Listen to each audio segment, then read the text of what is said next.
පස්වරු එකට පමණ උතුරු කොරියානු විශේෂකාර බලකායේ තිදෙනෙක් යුද මුක්ත කලාපයේ සීමාවෙන් ඇතුළට ඇතුළු වී තිබෙනවා.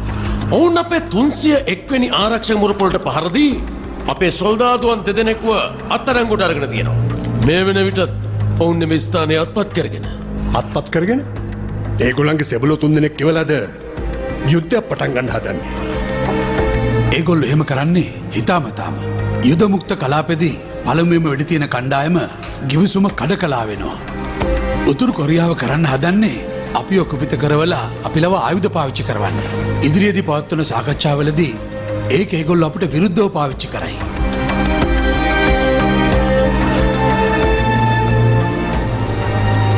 එහෙමනම් දැන් අපි මොනවද කරන්න ඕනේ? ඒගොල්ලන්ගේ උපාය කොහොමද සාර්ථක වෙන්න ඉඩ තියන්න බෑ. ඒගොල්ලන්ගේ අත්අඩංගුවෙන් ඉන්න අපේ සෙබළු දෙන්නවත් බේර ගන්න ඕනේ. ඒගොල්ලන්ගේ වැඩේ අපි නවත්තන්න ඕන. විශේෂ බලකාය කණ්ඩායමක් දැනටමත් අපි පිටත් කරලා තියෙන්නේ.